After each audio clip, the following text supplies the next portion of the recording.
My first guest tonight, of course, is richer than every person watching this show combined. He's now the star of the new hit reality show, The Apprentice. Please welcome the Donald, Mr. Donald Trump.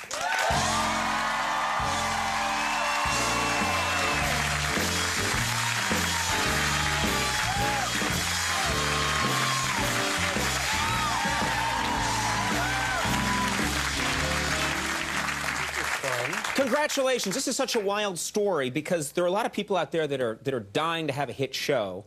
The last thing in the world you need is a hit show.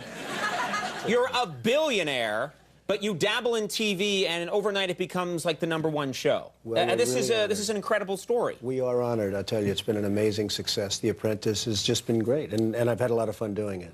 I love your presence on the show. I don't even watch a lot of reality shows, but I started watching your show, and I kind of got hooked because it's a lot of people fighting and squabbling, and then you show up, and you've got that Trump air about you. You step out of a car, you got the Trump sneer, you got the... and you walk in, and you just sort of lay waste to these people, and it's just an incredible experience. Well, there are 16 really brilliant people. A couple have been fired, but there are 16 really brilliant people. Right. And all competing to work for you. They came out of 215,000, which is the largest ever in the history of television that applied. So we have 16 and picked for their brain, and they're smart. Well, let me ask you about that, because out of 215,000 applicants, you pick 16, a large proportion of them are hot women. That's true. Is that a coincidence? Were you just like, well, I picked them from this file, and whoa, what the hell? Look at that. Well, unfortunately, but they really are. They are hot women in certain cases. Not in all cases, but they're also very... They're also very brilliant women. Yes. I mean, they're all... they're tough business women. Close to a 200 IQ, everybody on the show. So it's really different. Different from reality shows in that they've been criticized for not being too bright. These people are really brilliant. Now, here's the question. I think, like a lot of people, I watch this show, and I'm wondering the whole time, could I make it? How would I do in that situation? How do you think I would do in that situation? And I'll tell you a few things about me first. Go ahead. I like to sleep late. Not good. Not good?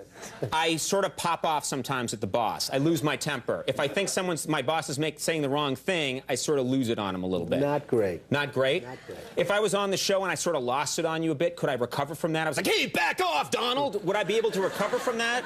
It's not looking good thus far. You never know that. Don't love bathing. Not my favorite thing to do.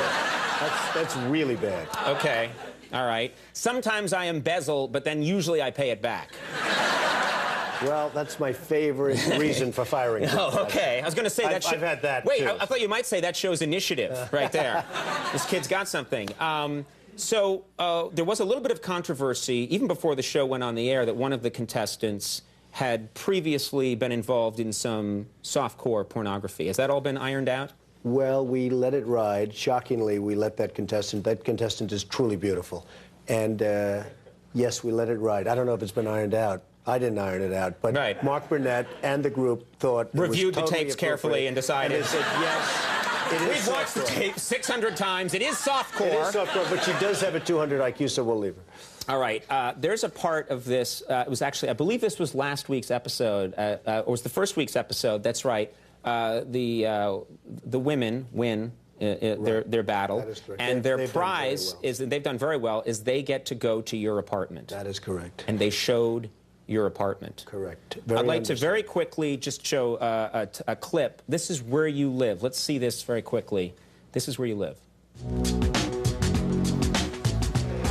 Hello, everybody. They don't even know who I am, see?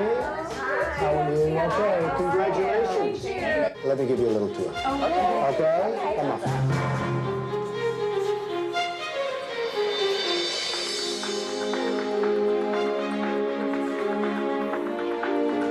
You'll see something.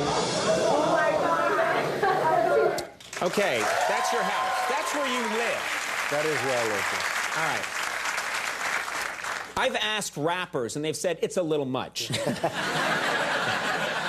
There's wall-to-wall bling-bling in there. Have you ever been to IKEA just for one piece of furniture? I like IKEA. You like IKEA? I do like that type of furniture. In fact, I think you have some of it right here.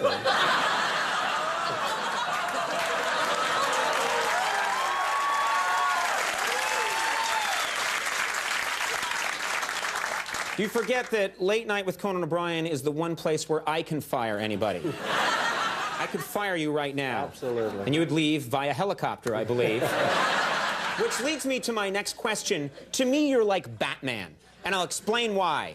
A, you fight crime. Wait, that's wrong. No, you're like Batman in that you live in this amazing place, and you fly around on the show. We see you roaming around the city in a helicopter that has your name on the side of it. True. And you're like peering out the window at how other people are doing in the contest. Right. And I just thought to myself, it's a pretty amazing life. First of all, your name's on the side of the helicopter. Your name's on everything. Why is your name on everything? Well, it just created a lot of value. You know, it started at Trump Tower, where I built a building on 57th and 5th right next to Tiffany's. And it was such an unbelievable success that when the next one came along, I said it was Trump Palace. And that was a success. And I've had all tremendous successes. And price per square foot and prices for apartment, a Trump building just gets the most, and I did it. There's and a rumor that when you're in a Trump apartment, if you flush the toilet, it says Trump. I don't know if it's true, but it's very distracting, and I think you should stop doing that.